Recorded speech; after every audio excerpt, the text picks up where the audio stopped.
Hello warriors, this is Miriam Asip, Commander Mimi, and in this video I'm going to tell you the 5 main lifestyle changes that you need to be less vulnerable to stress. Let's make you stronger. So in the last video we talked about how stress was triggered. So we learned that there is the situation, then the appraisal of the situation, and then you get the stress response. So when you are affected by this stress response, you either act with fear or anger, and those emotions are highlighted. You feel them. So if you feel a lot more fear, you're going to want to avoid confrontation and you're going to act very submissive. If you react with anger, then you're going to want to attack their situation, so fight and flight. You're going to want to attack the situation. You want to maybe attack a person or just be verbally mean, blah, blah, blah. And if you have a mixture of the both, if you want to win, because usually that's what it is, the fighting response, you want to win. You want to win that argument, but still you want to avoid confrontation, then you're going to act in a very passive-aggressive manner. So that's what we want to avoid. Those 3 ways, the submissive, the passive-aggressive, and the aggressive mode is what is not to be assertive. So we really want to learn how to be assertive, and that is to be able to tell this person the situation or manage any situation by standing up to what you believe is right, what you want, and still be aware of the situation, be aware and mindful of the other person, and want to reach an understanding and something better for the both of you.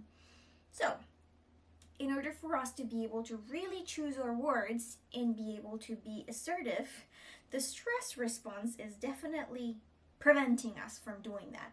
So, we need to be able to calm it down, as we said. There are strategies that we can use for whenever we are already in the situation, but in this video, I'm going to tell you the lifestyle changes that you can do so that you are better prepared whenever you are in that stressful situation. So, and they are mainly 5. Sleep, exercise, eat healthy. You need to be well nourished, but also you need to be very aware of caffeine or different substances that could change and make you either more alert to the stress response or more numbed down. Then you have to practice breathing exercises. So any sort of like breathing meditation, that helps a lot for whenever you're in that situation, but you need to practice. You need to know how to do it, and for that you need to practice. And finally, journaling. Journaling is, I'm going to make a whole video of all of these, but journaling is especially important because we're going to talk about different things that you can journal and you can track so that you learn what stresses you out a lot more, what triggers you, and how to better respond in a future situation. So let's start with sleep. If you are not sleeping at the same time, going to bed at the same time, and waking up at the same time, your hormones, you're messing up your hormones. So you're expecting yourself to be good, to perform well when your hormones are all messed up. That's pretty hard. On average, most people need in between 7 to 9 hours to be able to perform at their best. So we're usually sleep deprived, and that is probably why you're grumpy a lot of the time.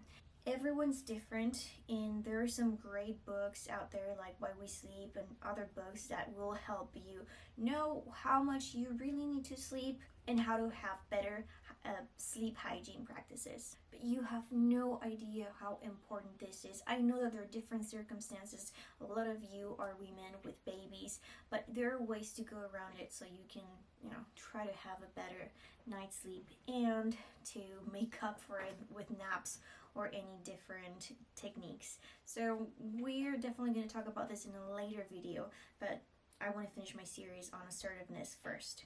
Second, eat healthy, regular, and balanced diet. There's a lot of diets that are fast until this time and this, and it might be okay, but if you want to perform good, you want to have a rhythm, you want your body to get used to something and be able to have constant nutrients. I'm not saying eat every 4 hours. I'm not saying any of that. I'm just trying to say be regular in what you eat. Don't make your body starve for a long time or then suddenly pack it with a lot of food if it's not used to it. So just do something that you can stick to, that you know that works for your body and that you feel great doing it and that you don't get hangry. That's what I want from you. Also, if you there's tons of research that sugary and very greasy foods, unhealthy foods will lead you to just feel physically more stressed, will mess up your hormones, and you're going to be more prone to be grumpy and not be the best person that you can be. So you will not be able to be as assertive when you are in that stressful situation, and you will be definitely triggered a lot easier. So eat good. Also, a big part of eating good is eating calmly. There's a lot of people that are always on the go and they're like eating on the car, eating, I mean, maybe if you have to one day, but just make sure that you breathe, because you need your body to be relaxed to actually digest it correctly.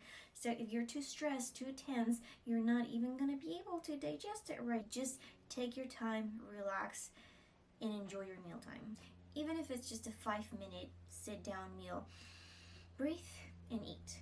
Then exercise. I cannot be as emphatic on this, but there is tons and tons of research that people that exercise more often, they exhibit a lot less stress and anxiety. It doesn't matter what type of exercise you do. You can go on a hike, you can just be active. Try to be more active than what you're not. Don't overdo it. Don't do anything that causes you too much stress. Just start moving more and more and more. Get that blood flowing. Feel good. Number 4, breathing and meditation exercises. So, when you are in a situation that's super stressful, your breathing becomes a lot more rapid and a lot more short. So, and that builds up tension, that makes you think differently. So what you need is to know how to get triggered by this stress and then know that as a cue to start breathing deeply, to be able to calm the stress response. So for that, we need to train ourselves to know how to do it for whenever we're in that moment. So I do recommend a lot that you do this daily. So if you don't have 5 minutes to sit down and be breathing for 5 minutes, then you can start just by taking 5 good breaths. So I'm going to make a separate video on these techniques, on breathing and relaxation techniques, because they're super important. But for now, just know that you can breathe in a way with your belly. It's not really, it's the muscle, the diaphragm that makes the belly expand. So you can think of it as, okay, I'm going to try to breathe for 3 seconds with my belly and then 2 seconds with my chest. So that way you get to feel what a full lung, your lungs are going to be full and you get to feel it. And then you just let it go. Wait a little bit and then fill up just your belly, not your chest, just your belly for 3 seconds, then just your chest for a good 2 seconds until you feel like you're full, and again and again, and take just 5 breaths every morning, every day, and that will help you know how it should feel. So this is like the most basic type of meditation. There's so many other relaxation techniques like the box breathing. There's so many others, but we will actually talk about this in our next video, which is not just going to be about breathing, it's going to be about relaxation techniques in general. So I'm going to touch up on a good amount of them. Then we finally got to number 5, which is my favorite one, and it's a it's really useful, and once you really get into it, you will not believe how helpful it is. So journaling. Now in journaling, I want to talk about 2 different things. So this is my journal. There you go. And in this, I keep track of my habits. So I have my habit tracker. And what that means is what we just talked about. We talked about sleep, we talked about eating healthy, we talked about exercising and breathing. I actually have one of those for each. For my eating, I have either a clean diet, so I know that I'm not eating sugary, too greasy, and I write if one day I had a cheat meal, I'm gonna write there, okay, I had a cheat meal, what was it? Hamburger. And I write it there just to keep track of how much I'm actually eating healthy and not. Then I keep track of my macronutrients, so my protein intake. I really care. I don't care so much about my carbs or my fats, but I do care about my protein, so I keep track of that. Then I keep track of how much I exercise, my calories, my water. Some people, like I said, should keep track of their caffeine intake. If you're having more than 400 milligrams a day, then that's not good. That's definitely gonna make you a lot more vulnerable to stressful responses, because that's what caffeine does. It makes you more alert. It makes you more prone to that stress response. So be watchful of coffee, tea, even chocolate, and even sodas, which I just don't recommend in general. Just for you to get a little idea of regular coffee, for 8 ounces, just a cup, is 100 and something, depending on how you make the coffee, milligrams. So if you have 4 coffees a day, that's too much. And also remember, this is depending on how you make the coffee and also your body weight and how you're built. So these numbers can change of what for someone is too much and what for someone is still okay. But try to keep it low. I personally use coffee only to work out, and whenever I'm having a tough day, I do use it for my work. If I'm going to be productive, I'm going to have a coffee. The point is to use it wisely. And then the other side of journaling is actually figuring out your life, because let me tell you something, there are some people that their problem is not managing stress. It's actually their life is a mess, their lifestyle. They're multitasking all the time. They're overworking all the time. They don't have time for themselves. They don't have break. They don't have a breather. So they are living a lifestyle that will inevitably take them to feel chronically stressed. So the first step is to be aware of this and journal your emotions. You know what? I feel stressed when this happened.